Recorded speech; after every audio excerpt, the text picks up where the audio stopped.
ঋণের ফাঁদে পড়ে গিয়েছেন, সব চেষ্টা ব্যর্থ।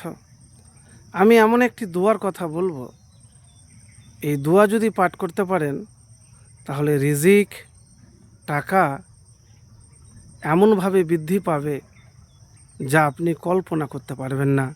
আল্লাহর গায়েবী সাহায্য আসবে। প্রিয় ভাই, মানুষ দুনিয়াতে সংসার করতে যেয়ে, চলাফেরা করতে যেয়ে, লেনদেন করার সময়তে ঋণগ্রস্ত হয়ে যায়। হয়তো এমন একটা বিপদ এলো, জীবনে ঝড় এলো, যে তার সাজানো গোছানো সংসার ছিল, ব্যবসা ছিল, সব কিছু মুহূর্তেই শেষ হয়ে গেল। তো ঋণের ফাঁদে পড়ে গিয়েছেন, পথ আপনি আর কোনো পাচ্ছেন না। কীভাবে, কোন অবস্থাতে আপনি ঋণ থেকে মুক্তি পাবেন, আমি একটি হাদিস থেকে দোয়ার কথা বলবো। প্রিয় ভাই, নবীজি সাল্লাল্লাহু আলাইহি ওয়াসাল্লাম বলেছেন একটি দোয়া, আর ঋণ মুক্তির দুইটি দোয়া আছে। তা আমি প্রথম দোয়াটি আমি বলবো আপনাদেরকে। আবু সাঈদ খুদরি রাদিয়াল্লাহু তাআলা আনহু বলেন, নবী করিম সাল্লাল্লাহু আলাইহি সাল্লাম মসজিদে নববীতে নামাজের সময় নয়, এক আনসারী সাহাবী বসে আছেন। তো তখন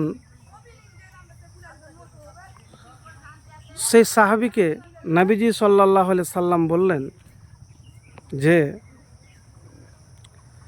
এখন তো নামাজের সময় নয়, তো তুমি কেন বসে আছো? তো নবীজি সাল্লাল্লাহু আলাইহি সাল্লামকে সেই সাহাবী বললেন যে, আমার মাথাতে খুব দুশ্চিন্তা, দুনিয়ার দুশ্চিন্তা, ঋণের বোঝা আমার মাথাতে। তখন রাসূলুল্লাহ সাল্লাল্লাহু আলাইহি সাল্লাম তাকে বললেন একটি দোয়ার কথা, যে দোয়া নবীজি সাল্লাল্লাহু আলাইহি সাল্লাম বললেন যে তুমি সকালে সন্ধ্যাতে এই দোয়া পাঠ করবে। আল্লাহুম্মা ইন্নী আউযু বিকা মিনাল হাম্মি ওয়াল হাযানি ওয়াল আজজি ওয়াল কাসালি ওয়াল বুখলি ওয়াল জুবনি ওয়া জালাইদ দাইনি ওয়া গালাবাতির রিজাল। হে আল্লাহ, আমি তোমার কাছে এসব বিষয়ে আশ্রয় চাই, দুর্দশা, দুশ্চিন্তা, অক্ষমতা, অলসতা, এসব জিনিস থেকে আমি আপনার কাছে আশ্রয় চাই। তারপরে ঋণের বোঝা থেকে, লোকজনের কাছে পরাজয় বরণ করা থেকে। বুখারী শরীফ 2893 নম্বর হাদিস। দোয়াটি আবার বলছি, আল্লাহুম্মা ইন্নী আউযু বিকা মিনাল হাম্মি ওয়াল হাযানি ওয়াল আজজি ওয়াল কাসালি ওয়াল বুখলি ওয়াল জুবনি ওয়া জালাইদ দাইনি ওয়া গালাবাতির রিজাল। তো এই দোয়া নবীজি বললেন যে তুমি বেশি করে পাঠ করো। সে সাহাবীর নাম ছিল আবু উমামা। আবু উমামা তখন বললেন, রাসূল সাল্লাল্লাহু আলাইহি সাল্লামের শেখানো দোয়া আমি সকাল সন্ধ্যায় পাঠ করতে লাগলাম। কিছুদিনের মধ্যে আমার যা ঋণ ছিল সব আল্লাহ পরিশোধের ব্যবস্থা করে দিলেন। সুবহানাল্লাহ।